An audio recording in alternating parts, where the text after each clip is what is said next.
Good afternoon, thank you for stopping by and checking out my second video of 30. Yesterday I posted my story about how at the age of 41 I decided to become a marathon runner, and now I'm 45 and I've run 8 marathons and I'm just about to start training for my 9th. There's nothing special about me, but I had a goal and I achieved that goal. So today's video is all about how you get from, if you're like me, 2 miles was my longest run, through to 26.2. How do you do that? So I sat down with someone who was an accomplished marathon runner, my husband, and he showed me a way of writing down a plan that I could stick to. It was very simple. Over 26 weeks, so it takes 6 months for you to train to run a marathon. And as long as I followed the plan, I would be in good shape to run a marathon, and I certainly was. What's interesting to know is that when you stand on the start line of a marathon, if you get talking to other people, you'll realise that most people haven't trained past 16 miles, and most people have an injury when they stand on the start line. I believe passionately, when you train to 22 miles as your longest run, or 23, you prepare your body and mind for the marathon, because it might not seem a lot in numbers to go from 16 to 26, but I can tell you that 16 miles to 26 miles can sometimes be another 2 hours out in the street, pounding the streets, okay?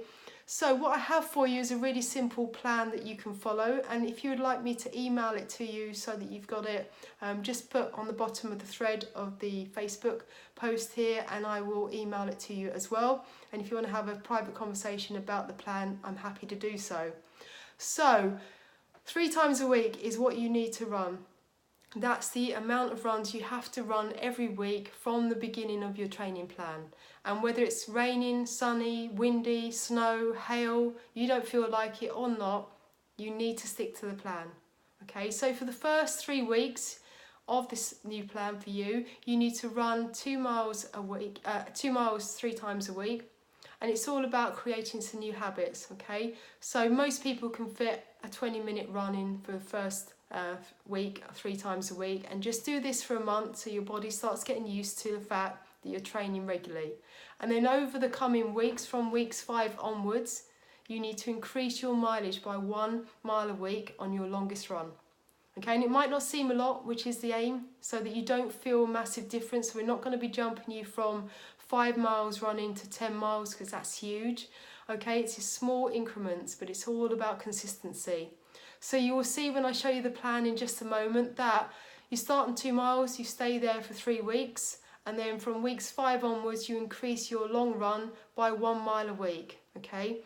The best thing for me to do is to do my short runs during the week while my kids are at school, and then I do my long run on a Sunday, okay? And that's absolutely fine, but once you start getting above 10 miles, you need to make provisions for the fact that when you come back from your long run, you're probably going to not feel like entertaining the kids. So I have to put a plan in place to make sure everyone has fun around the home. So when I'm doing my long runs, I just make sure my son is entertained in other ways.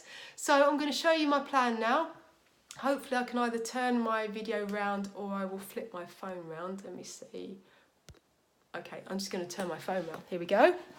Righty-ho. So I hope you can see that. So you can see, if we start on week 1, week commencing 29th of October, 3 runs, long training run is 2 miles, and then 2 midweek runs at 2 miles. And you stick with that until week commencing the 26th of November. And then from that week onwards, you're just increasing your long mile by 1 mile a week. And then over time, I'm going to start increasing your midweek runs as well, just so your legs get used to you being out on the street, pounding around for longer amounts of time. I'm not worried about times because I'm not an elite marathon runner. What I want to do is help people, everyday people, achieve running a marathon, because I believe it's a life-changing thing. I know now when I meet people, whether they've run a marathon, there's something very different about people that have run marathons. Okay, so you can see it's all good, but as we start reaching the Christmas period, your runs are going to start clocking up to double figures on a Sunday. And right now, if you're training for the London Marathon, it's really challenging to train at such a difficult time of the year with the weather, but your long runs will probably be in real bad weather conditions. You just need to buy better clothes, get out when it's not snowing or raining or windy, and protect yourself as much as you can. So that is the plan. You can see that 2 weeks before the marathon date itself, you need to taper, which means you need to cut back your runs massively because your body is now ready, your mind is ready. So you just need to stretch your legs for 3 times a week. Your midweek runs are 3 miles now, and your long run is just 6 miles. So that when you get to the London Marathon on the 28th of April, your body wants to run 26 miles, it's ready. And I always say, actually, you train to 22 miles and the crowd will get you from mile 22 to 25, but your adrenaline will get you from mile 25 to 26.2. So I hope that that's helped you just a little bit. I've rushed it through because it's quite a lot of content to get through, but the plan is very simple, I promise you. I'm going to post this on Facebook and YouTube. If you'd like to know some more information, just put something in the comments, and if you'd like me to email it to you, I'm very happy to do so.